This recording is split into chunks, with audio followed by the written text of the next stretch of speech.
Welcome back. And joining me now is New York Times columnist Thomas Friedman. Tom, welcome back to Meet the Press. Great to be here, Kristen. Thank you. It's wonderful to have you here for some perspective about where things stand right now. I did have the opportunity to talk to President Trump on the phone yesterday for about a half hour, and I asked him to characterize the status of the war. He told me Iran is, quote, completely defeated militarily. How would you characterize where things stand in Iran right now? Well, what strikes me about your conversation with the president, Kristen, is everyone wants to declare we won or we lost, and we're 2 weeks and a day into this, and this is a hugely complicated problem.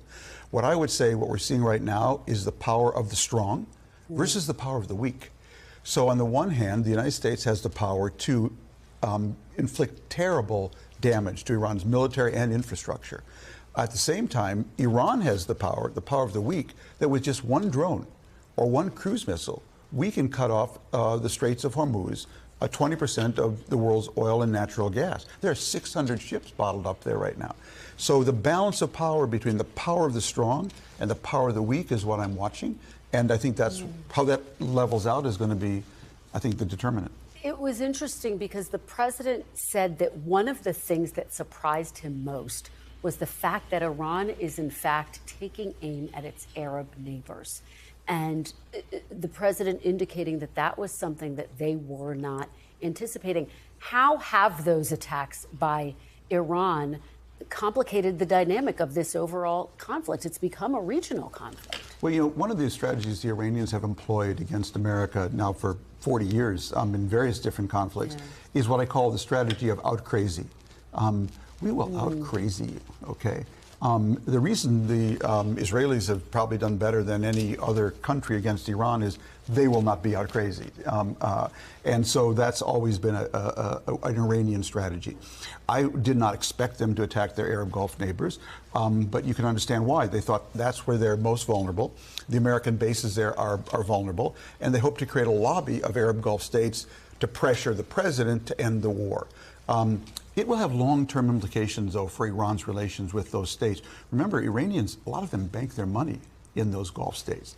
A lot of them treat them as a sort of a valve to go release a lot of their energy. So the long-term implications of that are going to be profound. Well, and the implications of the leadership, obviously one of the biggest questions that we're watching right now is this war about regime change. Based on what Iranian state TV is saying, the leader right now is the son of the supreme leader, Mojtaba Khamenei. And we know that he was injured. He put out a supposed statement that was in writing. President Trump telling me he's heard he might be dead. It was notable that the statement went out, wasn't on camera. We didn't hear the voice of this new supreme leader. What do you make of that? And is regime change possible, Tom? Well, the way I look at this is basically there's in these Middle East wars, Kristen, there's the morning after and there's the morning after the morning after. Now, I think a lot of our strategy and what I've been advocating is kind of take the win now. The military defeat, what you've done, it set Iran back. And I would be offering them a ceasefire right now. Why? Okay?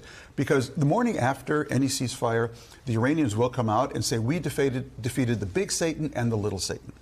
The morning after, millions of Iranians are going to be saying to the leadership, come here.